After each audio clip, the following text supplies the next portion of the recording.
Assalamualaikum warahmatullahi wabarakatuh. Alhamdulillah wassalatu wassalamu ala rasulillah Sayyidina wa maulana Muhammad ibn Abdillah. La haula wa la quwata illa billah, amma ba'du. Senang sekali saya Abi Gifran kembali menyapa para pemirsa dalam program Cahaya Hati Indonesia. Hari ini kita berada di Masjid Al-Iman Bintara Jaya Bekasi. Saya mau menyapa terlebih dahulu kepada jamaah Ibu. Ya. Bu. Bu. Ya. Bu. Ya. Pak. Ya. Pak. Ya. Papa. Ya. Sember banget dia mah suaranya. Seperti biasa setelah ini kita akan bersama-sama dengan para guru-guru kita mendengarkan daripada berbagai macam ilmu. Dan alhamdulillah di tengah kita sudah hadir guru kita yang pertama Ustazah Lulung Mumtazah, yang kedua Ustadz Rizky Tamami, dan yang ketiga Ustadz Ihsan Sya'ban. Kepada para jamaah nanti pun dibolehkan untuk curhat kepada guru-guru kita semua. Selain itu kita akan melihat tayangan yang tentunya banyak sekali pelajaran terkait dengan tema hari ini. Dan nanti kita akan ngaji yuk bersama Ustadz Munawir Ngacir. Nah, sebelum ibu-ibu curhat, mari kita saksikan tayangan yang berikut ini. Menurut seorang laki-laki, mana yang lebih prioritas antara ibu, istri, atau anak? Pertanyaan ini sedang viral di jagat maya. Banyak jawaban yang menautkan hadis-hadis tentang keutamaan memuliakan istri. Karena istri adalah madrasatul ula. Ketika suami menikahi istri, maka istri menjadi tanggung jawab suami dan harus menjadi skala prioritas terlebih dahulu sebelum ibu dan anak. Ada pula kelompok yang berpendapat bahwa selamanya bakti anak laki-laki adalah kepada ibunya sekalipun ia sudah menikah. Jadi ibunya lah yang harus menjadi skala prioritas yang paling utama. Namun tidak hanya itu, ada juga komentar yang berpendapat bahwa anak adalah investasi dan tanggung jawab yang besar bagi orang tua. Oleh sebab itu, anak berhak menduduki posisi paling penting dalam skala prioritas ini. Dari ketiga kelompok di atas, kira-kira mana yang paling bisa kita jadikan pegangan ya? Tayangan ini merupakan bagian dari tema besar, yang dimana tema kali ini adalah skala prioritas suami, istri, ibu, atau anak terlebih dahulu. Nah, kadang-kadang ini menjadi sesuatu yang membuat kita bingung. Nah, selain dari tema ini, sama-sama kita dengarkan dulu lebih dalam lagi curhatnya para pemirsa kepada para guru kita semua. Ada yang mau curhat? Ada yang mau curhat sama guru-guru kita? Ada, boleh? Siapkan, silahkan. Nah, silahkan sebutkan salam dulu, nama dulu, dari mana? Assalamualaikum warahmatullahi wabarakatuh. Waalaikumsalam warahmatullahi wabarakatuh. Nama saya Reni, saya jamaah SD Ta'liman. Kebetulan guru SD Ta'liman juga. Izin bertanya, tapi mungkin agak sedikit keluar dari konteks ya. Jadi bagaimana hukumnya bila suami ini terlalu memprioritaskan orang lain daripada istri dan anaknya? Jadi dia kalau bantu, saya tidak baru ngomongin saya di sini, ada kisah lah ya, gitu ya. Jadi dia lebih membantu orang lain itu lebih cepat, kalau bantu orang lain lebih cepat, lebih tanggap gitu. Kemudian giliran bantuin istri atau ngurusin anak itu enggan, males gitu. Jadi lebih memprioritaskan orang lain daripada istrinya sendiri. Terus bagaimana saya harus bersikap untuk hal seperti itu sebagai seorang istri, karena saya juga tidak mau dosa ya kepada suami. Sekian Ustadz dan Ustazah. Baik, Masya Allah, tabarakallah, pertanyaannya curhat, betul, alhamdulillah. Ini bapak-bapak, pak, ada yang sama istri pelit ada? Sama istri orang baik ada? Mana orangnya? Oh, salah alamat. Biar lebih dalam kita dengarkan dulu, Masya Allah. Silakan untuk Ustazah Umi Lulung Mumtazah.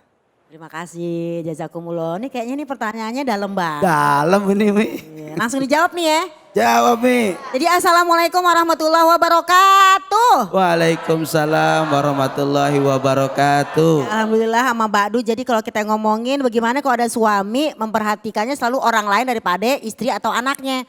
Jangan-jangan Nah. masakannya kurang mantep. Nah. Jangan-jangan kopinya kurang kental. Nah. Jangan-jangan bininya, ya jangan-jangan gak boleh ya Pak Ustadz. Nah. Ya. Pemirsa Cahaya yang dirahmati Allah, kalau ada hal seperti itu diomongin. Dulu waktu masih ta'arufan pengennya ngobrol lama. Iya, Ya kan, benar. waktu ta'arufan Bu ngobrol bisa sejam 2 jam. Kata orang tuanya, udah malam. Belum mah, belum. Iya. Sekarang di laki bini banyakin ngobrol. Kalau kata surat Ali Imran, katanya ayat 159, ya kan? Fabima rahmati minallah lintalahum.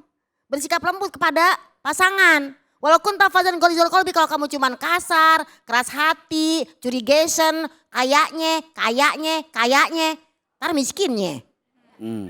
Maka akan menjauh darimu. Jadi pertama, kenapa dia sama orang begitu mungkin lebih nyaman. Ini apa yang salah dari saya kalau ke kita ya, bunda cantik-cantik manja.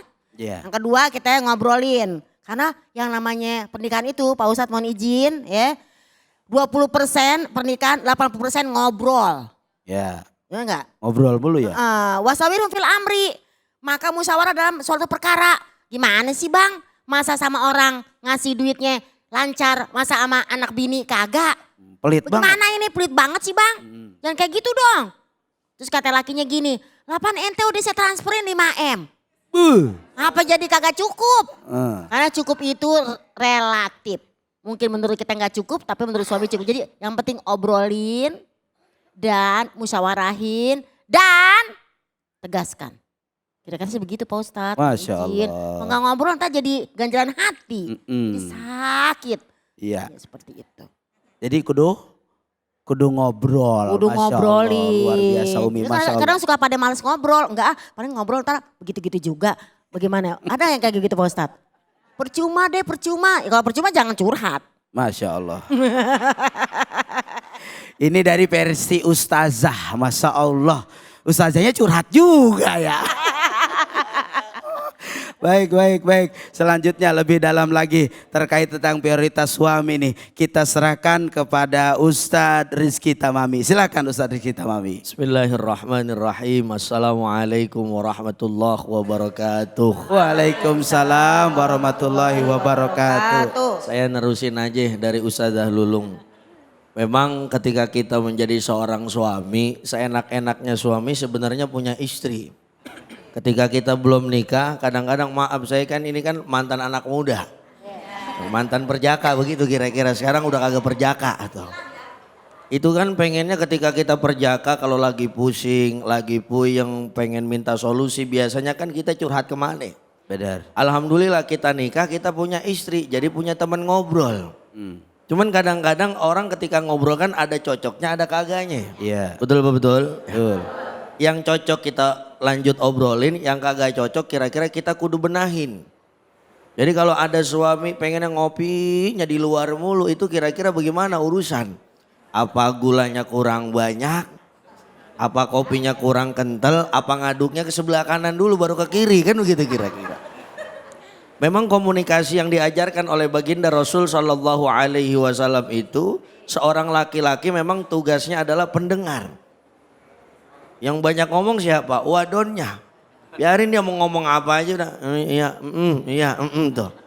Biar kata kadang-kadang maaf, lakinya lagi puyeng, gajian kagak turun-turun, THR ora ada kan begitu kira-kira. Nah maka Rasul Shallallahu Alaihi Wasallam memberikan satu wejangan kepada para umatnya ketika ada istri apapun yang diobrolin sama istri ngalor ngidul udah laki tugasnya dengerin aja begitu kira-kira. Jangan pakai dibantah gitu Ustadz. Ya, karena memang perempuan begitu banyak omong tapi dikit tindakan. Tapi kalau laki-laki kadang-kadang ada yang omongnya kagak ada, lo kerjanya banyak banget tuh. Lihat orang dulu ketika di depan rumahnya ada taman. Itu laki-laki nggak pakai ngomong langsung ngambil air disiram tanamannya. Beda sama perempuan biasanya. Wah gayung mana gayung. Padahal depan matanya ada gayung. Iya ada gayung depan mata tuh. Sama. Wah ember mana? Padahal ember ada di bawahnya.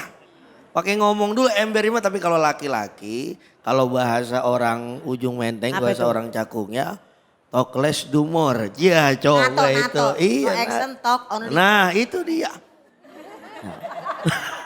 Iya, emang dia pisan. Emang begitu lagunya ya. Maka dari itu para ibu-ibu yang bapak-bapak yang dirahmati oleh Allah Subhanahu wa taala, memang tugas kita sebagai laki-laki adalah seorang imam. Perempuan adalah seorang makmum. Imam itu kan mau dan mampu harus mendengarkan apa yang dikeluh kesahkan oleh seorang istri. Nah, maka dari itu mudah-mudahan setelah ini lakinya nggak ngopi di luar lagi begitu kira-kira ya. Kenapa? Memang saya merasakan betapa enaknya. Memang kalau lagi bini lagi kagak enak banget diajak ngobrol. Temen enak banget diajak ngobrol tuh. Cuman hati-hati kita harus pilih siapa dulu temennya. Kalau mungkin sama-sama laki-laki enak ya kan. Emang sama-sama laki-laki. Kadang-kadang kita kan curhat sama laki. Ji bini gua begini. Lu curhat begitu sama bini gua juga begitu ya. Ujungnya kan nangis bareng-bareng begitu gak kira-kira. Dan akhirnya tidak ada kecurigaan. Coba kalau curhatnya maaf ke lawan jenisnya misalkan kita ke temen yang CLBK. CLBK tuh cinta lama belum kelar begitu kira-kira. Ya kan sononya sama masalahnya sininya sama. Akhirnya nyambung ya. Naudzubillah imin. Akhirnya apa? Lebih nyaman sama istri orang lain. Naudzubillah imin. Baik, makasih Ustadz Tamami, Masya Allah. Lebih dalam lagi coba saya bertanya kepada Ustadz Ehsan. Siapa yang lebih kita prioritaskan Ustadz? Suami, istri, ibu atau anak dulu? Mana prioritas dari semua itu? Baik, terima kasih Ustadz. Bismillahirrahmanirrahim. Assalamualaikum warahmatullahi wabarakatuh. Waalaikumsalam warahmatullahi wabarakatuh. Ini kalau nomor 3 ini susah Bu. 1, 2, 3 ini udah kesimpulan, agak berat. Namun ketika ditanya mana yang menjadi skala prioritas, di dalam kitab Fatwa Imam Nawawi, karya Imam Nawawi, halaman 150, itu seseorang tidak berdosa ketika memprioritaskan atau mengutamakan istrinya. Tetapi jangan juga melupakan nafkah untuk ibunya selama nafkahnya itu berada di wilayahnya dia. Kalau anaknya 1, 2 misalkan dibagi 2 begitu. Jadi tidak berdosa. Namun ini juga harus dijaga agar perasaan ibu tidak merasa tersakiti. Istrinya dibelain gelang keroncong 2 kilo. Berat sebelah begini. Nah ibunya kagak dikasih gelang-gelang, boro-boro gelang. Kerudung aja nyicil 12 kali 12 tahun. Nah loh gimana tuh? Jangan seperti itu. Tapi ketika case yang tadi disampaikan, kok Ustadz gimana ini? Anaknya ditinggalin. Istrinya ditinggalin gitu. Apa yang terjadi? Ini harus introspeksi dan harus berkomunikasi. Betul kata Umi, kata Ustaz, komunikasi intinya. Dan ada 2 tempat komunikasi bagi suami dan istri. Yang pertama adalah meja makan. Kagak ada meja Pak Ustadz, di karpet. Kagak ada karpet, tikar. Kagak ada di teras depan, udah sambil makan. Ya, komunikasi, lu maunya apa sih? Pulang pergi, cuman gue dicuekin aja, dulu cinta sama gue. Wah. Dulu mah mbebeb, hani bani sweetie bun bun, betul Pak? Ya udah siap 40-50 tahun, begitu kan? Beda ekspresinya saja. Ini dibicarakan, ya, disampaikan. Yang kedua tempat yang paling luar biasa dahsyat, kadang-kadang ini ada gempa tektonik dan vulkanik 7,9 skala Richter, itu di kasur. Saya pernah ngalamin Ustadz. Ada 2 pasangan mau bercerai. Saya bilang lakukan ini selama 1 minggu. Kalau gagal balik lagi. Kagak jadi cerai. Selesai ngomong. Ayo dong. Gitu ajakannya. Mohon maaf ini ya. Ayo dong. Selesai kok. Apa sih ujung-ujungnya laki-laki. Laki-laki itu kan banyak mikir. Kalau perempuan banyak perasaan. Udah digabungin. Karena sejatinya pernikahan itu hanya ada bau dan umur. Nggak ada yang sempurna. Betul nggak? Nggak ada. Kalau baurnya kegedean, murnya kekecilan, los dol, ya. Kalau kekecilan murnya ini sempit, betul? Jadi harus saling mengisi. Bapak juga jangan egois, Pak. Ibunya suruh berdandan, beli bedak dan lain sebagainya, kagak dikasih duitnya. Bagaimana urusannya? Jadi bapak dilabain sama istri orang, ya elah. Coba itu bagaimana itu. Maka muncul yang namanya pelak. Hafal bener ibu-ibu di sini ya. Yang beginian, gibah syariah ini. Ini muncul karena apa? Karena tidak adanya komunikasi prioritas tadi. Yang mana yang harus jadi prioritas adalah keluarga. Jangan sampai orang lain, ada lagi yang prioritas. Saya pernah ditanya sama jamaah, Ustadz gimana kalau suami saya ini kerjaannya mancing terus dari pagi sampai sore, sampai malam lagi. Saya bilang ajak ngobrol, kalau bisa diajak ngobrol ceburin. Biar mikir. Kalau kagak bisa diceburin juga, ya udah temenin dia mancing. Lagi mancing, lagi mancing, gituin aja. Kenapa? Karena dengan berkomunikasi kali aja dia pulang. Iya. Kan bapak-bapak ini sebenarnya penyakitnya yang paling banyak itu mah. Tiap malam kumatnya itu jam 10 sampai jam 1. Mama, begitu kan? Ya. Nah pertanyaannya kalau suami itu lari ke orang lain, apakah mamahnya sudah tidur? Ataukah mamahnya tadi salah ngegodok? Tadi kata Ustaz salah apa tadi Ustaz? Salah ngulek? Salah bantal. Nah harus dipikirin, ibu-ibu juga jangan egois. Ya, ngadepin suami pulang kerja, ya pengen diberi prioritas. Tapi suami pulang kerja pakai daster bolong. Belum salon pas di sini, PPO baunya 1 kilometer udah bau. Belum kagak pakai deodoran, 7 rupa. Baju bolak-balik, itu gimana urusannya? Semua dibicarakan dengan baik. Kembali lagi ke skala prioritas, itu tadi Imam Nawawi menyampaikan ketika seseorang ingin memprioritaskan istrinya, boleh. Tidak berdosa, tapi jaga rasa. Ngaji yang paling susah nih ngaji rasa. Jaga rasa. Rasa siapa? Ibunya. Jaga rasa siapa? Bapaknya. Seperti itu. Sehingga semuanya hidup dengan harmonis. Dicontohkan oleh baginda Nabi kok. Ya, dengan mertuanya. Betul gak? Mertuanya salah satu sahabatnya juga kan, betul? Luar biasa. Harmonisnya, perjuangannya dalam kehidupan rumah tangganya. Udah contohin Nabi, jangan yang aneh-aneh. Jangan nyontohin drakor. Kalau dulu zaman saya telenovela, contohin begitu. Jangan Bu ya. Sepakat Bu? Sepakat, alhamdulillah. Masya Allah, tabarakallah. Terima kasih para guru-guru semua. Inilah pentingnya kita memiliki agama sehingga kita mampu menempatkan situasi pada waktunya dan menempatkan bahasa pada tempatnya. Insya Allah prioritas itu milik bagi semuanya. Amin, amin ya rabbal alamin. Setelah ini kita akan dengarkan kajian tafsir dari guru kita Ustazah Lulung Mumtazah dengan pembahasan surah An-Nur ayat 32. Tetap jangan kemana-mana, tetap di Cahaya Hati.